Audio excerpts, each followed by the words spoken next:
Crimea looks small on the map, but for Russia and Ukraine, it carries a weight that is difficult for outsiders to understand. The peninsula is not rich in mineral resources. It never had a truly booming economy. Its most famous industry, tourism, had been declining even before the full-scale war, and the war delivered the final blow. For decades, Crimea depended heavily on mainland Ukraine for water, electricity, food, transport, and basic economic connection. The Russian occupation in 2014 did not solve that dependence. In many ways, it made the peninsula harder and more expensive to sustain. And yet Crimea became one of the most emotionally loaded pieces of territory in Europe. For Putin, it was the great imperial trophy. It proved, at least to his domestic audience, that Russia was back, that borders could be changed by force, and that the West would protest but eventually adjust.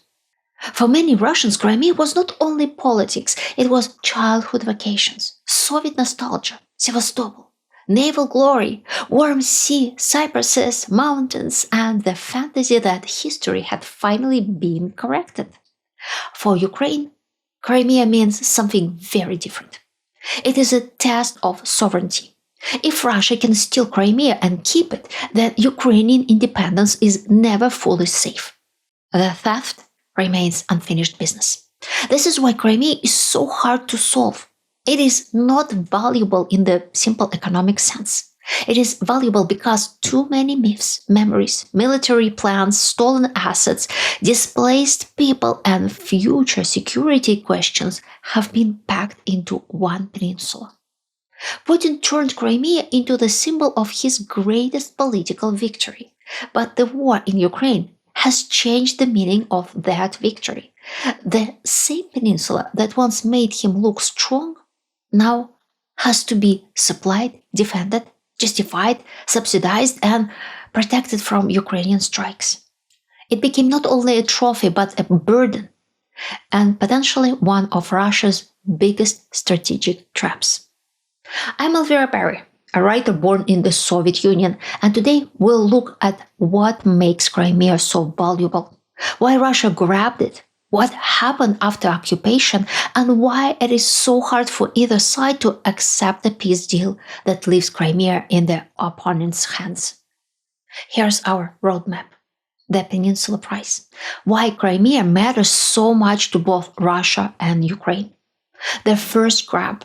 Why Moscow moved in 2014 and why Crimea was the easiest target. The fake choice. How the staged referendum turned occupation into paperwork. The property takeover. What happened to Ukrainian assets, businesses, land, and institutions. The new settlers. Why large numbers of Russians moved to Crimea and how that changed the peninsula. The war fortress. How Crimea became a military platform and then a target. The ways out. What realistic scenarios remain and why each one is painful. If you'd like to keep getting this kind of deep dive analysis, please subscribe, like, and share. You can also join my think tank, support through PayPal or Super Thanks, or tap high points to help this episode travel further. And if you are listening on Spotify, follow the show so the next episode lands in your feed automatically. Now let's begin with why Crimea became such a powerful prize in the first place. The Peninsula Prize. In the Soviet era, Crimea was the country's prestigious resort zone, the place where party officials, senior managers, and favorite members of the Soviet elite went on vacation. Ordinary people could go there too, but usually only if they had money, connections, or the right workplace.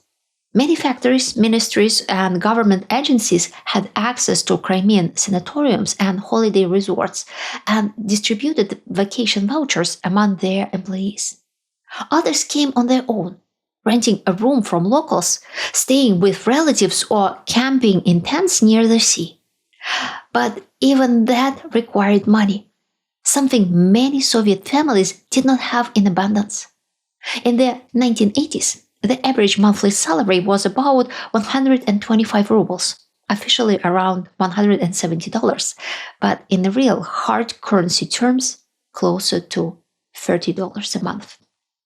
For children, the chances were somewhat better. Many were sent to summer camps along Crimea's southern coast, where they swam, hiked, made friends, and collected the kind of memories that lasted for life. That is why, for so many Russians now in their 50s and older, Crimea is not just a territory on the map. It is either the place of their happiest childhood summers or the dreamland they heard about all their lives. Sun, sea, cypresses, mountains, and beaches just out of reach. Besides that, the city of Sevastopol carries a different kind of emotional weight. The memory of imperial wars, the siege during the Second World War, the Russian naval glory. The Black Sea Fleet grounded that memory.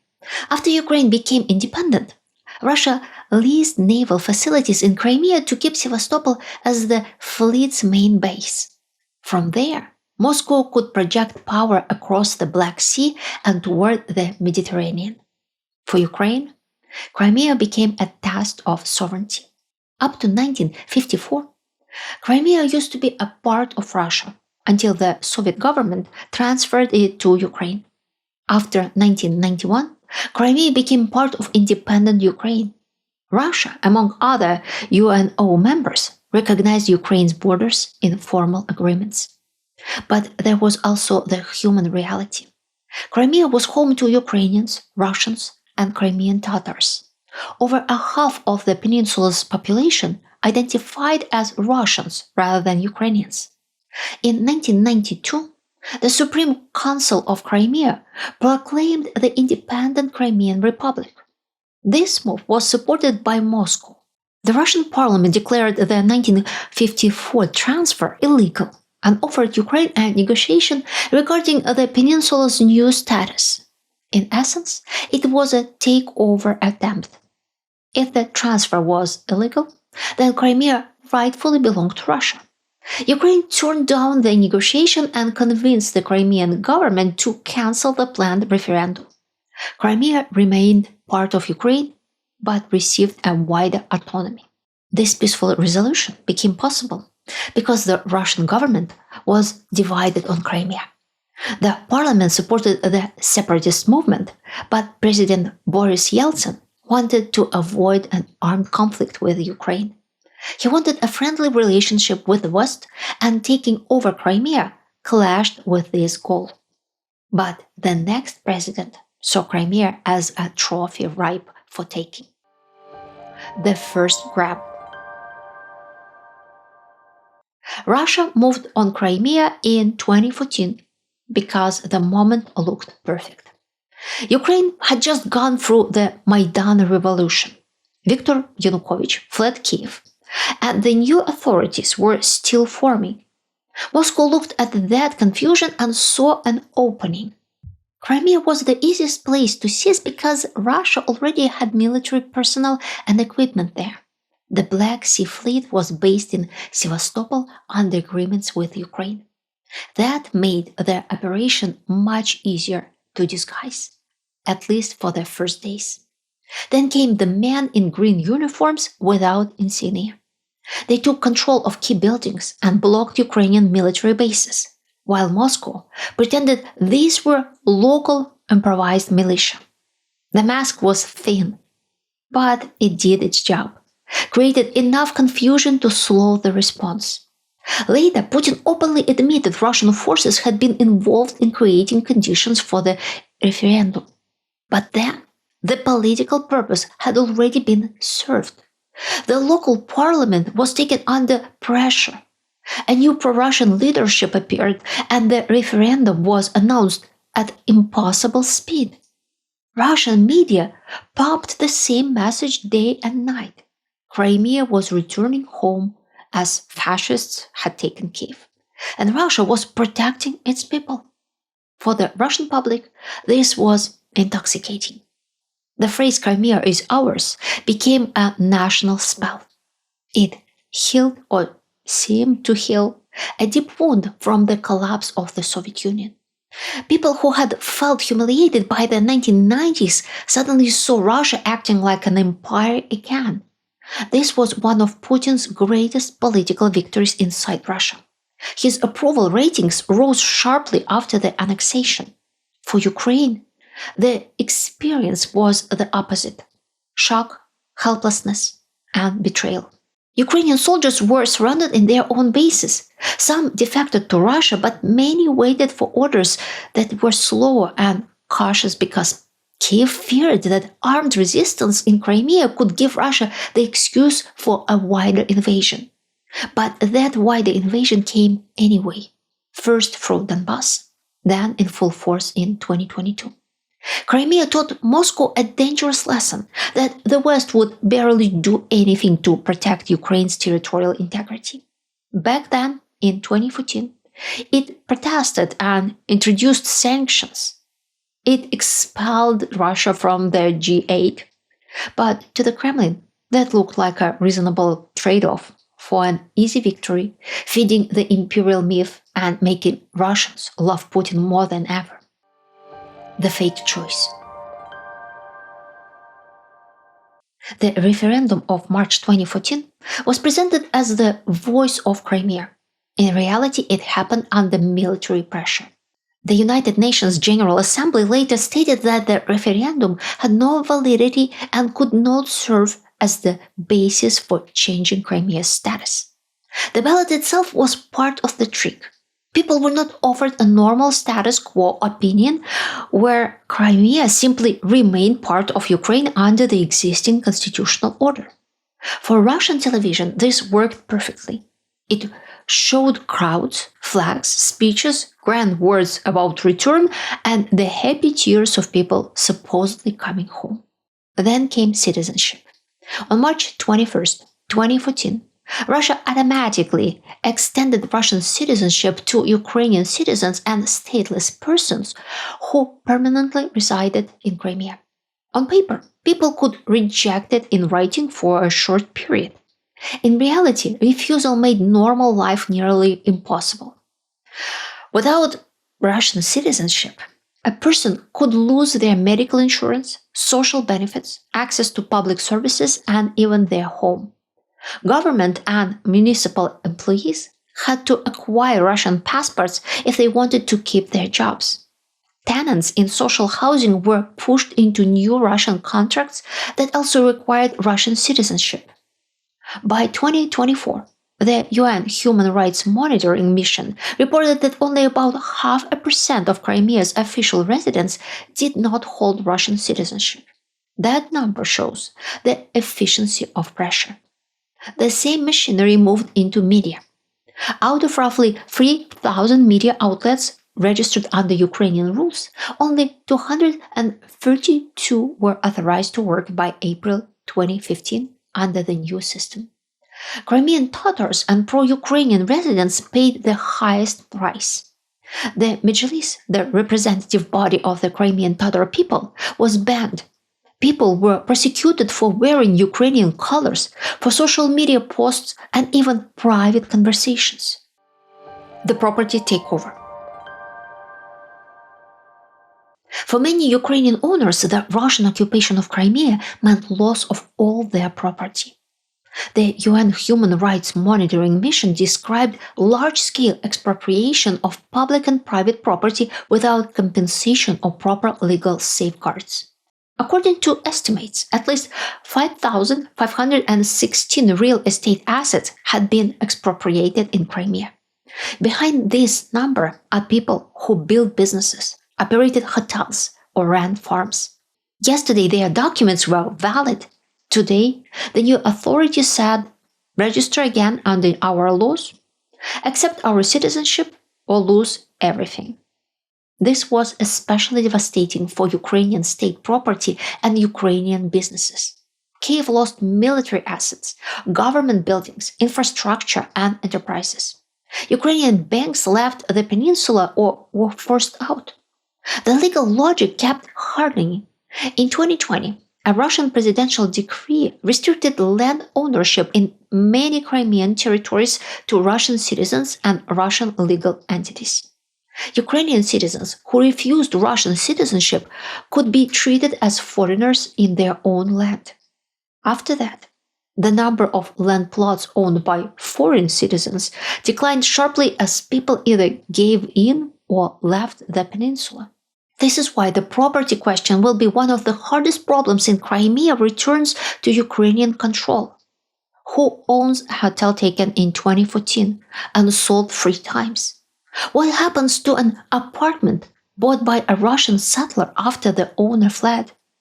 What happens to land given to Russian military personnel who fought against Ukraine? How do courts distinguish collaboration from survival? The new settlers. In 2014, Ukrainians and Crimean Tatars started to leave the peninsula because they felt unsafe. According to the UN report, more than 50,000 internally displaced people from Crimea had registered in other parts of Ukraine. The real number may be higher because not everyone registers. At the same time, Russian citizens moved in. The UN reported that over the first 3 years of occupation, more than 100,000 Russian citizens were officially relocated to Crimea. Amnesty International described Russia's policy of encouraging people to settle in Crimea as an attempt to reshape the peninsula's demography. Russians moved to Crimea for different reasons. One group followed the state. Police officers, military personnel, teachers, and officials came because occupation needs staff. Another group followed money. Construction boomed as Moscow commissioned new military facilities and the Kerch Bridge. And there was a large group that followed emotion. Retirees and families with kids wanted the sea and a warmer climate. Nationalists wanted to live inside the victory they had watched on television. For them, moving to Crimea felt patriotic, romantic, and practical at once. But demography under occupation is never neutral. Even when a Russian family arrives for ordinary reasons, a better apartment, a well-paying job, a sunny retirement, the result still serves the occupation. More Russian voters, more people whose future depends on Russia stay. If Ukraine regains control, it will have to deal with these new residents without turning justice into revenge. The War Fortress. After 2022, Crimea moved from a precious trophy to a launchpad, one of the main platforms from which Russia attacked Ukraine. Russian forces used it to push into southern Ukraine, threaten Odessa, and hold the land corridor through occupied parts of Kherson, Zaporizhia, and Donetsk. For Moscow, this was exactly why Crimea had been so valuable. A forward military base, very conveniently placed to threaten a large part of Ukraine. But military geography was a cruel logic. The same location that lets you project power also makes you vulnerable once the other side can strike back. Ukraine gradually turned Crimea from a Russian asset into a Russian problem. The Kerch Bridge, air bases, fuel depots, and command sites all became targets for Ukrainian drones. Many ships of the Black Sea Fleet were damaged or destroyed, which eventually forced Russia to move the remaining ships away to Novorossiysk. That was a symbolic blow as much as a military one. Sevastopol was supposed to be the heart of Russian naval glory, and now it became too exposed to stay there. By 2026, Ukrainian strikes had reached deeper into Russia's supply system around Crimea. There were strikes on logistic infrastructure, including the Changar Bridge, one of the key routes connecting occupied mainland territory to Crimea. Around the same time, Russian-held Sevastopol suspended fuel distribution after supply routes were disrupted by Ukrainian drone and missile attacks. Emergency and government services received priority, while ordinary citizens could no longer buy gas for their cars. The ways out. Crimea's future is difficult because every realistic scenario carries pain. The first scenario is Russia keeps Crimea under occupation. This means continued militarization, repression, and scarcity. It also means that no real peace with Ukraine is possible, because the original theft remains in place. The second scenario is negotiated ambiguity. In this version, Crimea remains disputed for some period. Maybe there is a delayed status formula. Maybe the question is pushed into the future because everyone is too exhausted to deal with it now. This sounds practical, and diplomacy often lives on such formulas, but the danger is obvious. If aggression is rewarded, even temporarily, then Moscow and every other predator watching learns that borders can be changed by force if you survive long enough. For Ukraine, that would be a permanent security threat. A Russian Crimea can always become a military platform again. The third scenario is Ukrainian return. This is Ukraine's legal position and national goal. It could happen through Russian military weakness, political change in Moscow, or negotiated withdrawal. But in this scenario, Ukraine would face a lot of pressing questions to deal with. Who owns property seized after 2014?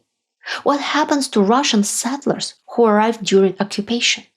What about children born there after annexation? The fourth scenario is military neutralization before political settlement. Ukraine may continue to weaken Crimea as a Russian military platform even before the status question is resolved. Strike airfields, depots, radars, and logistics routes until Crimea becomes too expensive for Russia to use effectively. This is already happening. Fuel shortages show how fragile the system can become when all routes connecting the peninsula to the mainland are under pressure. In that case, Crimea becomes a trap for both sides. Russia cannot easily give it up because the annexation became central to Putin's myth. Ukraine cannot accept losing it because it would mean accepting that force can erase sovereignty. Before you go, I want to ask you something personal. Have you ever seen someone fight desperately to get something they believed would prove their success? A house, a business, a title, a relationship, a piece of land, a dream move, only to discover later that keeping it cost more than having it was worth. If this video helped you understand why Crimea matters so much, please like the video and subscribe. Share it with one person who still thinks Crimea is a simple question of who controls it today. And if you want to support this work directly, you can join my think tank, leave a super thanks, support through PayPal, or tap high points to help this episode travel further. For those listening on Spotify, follow the show so you don't miss the next one. Thank you for watching. See you next time.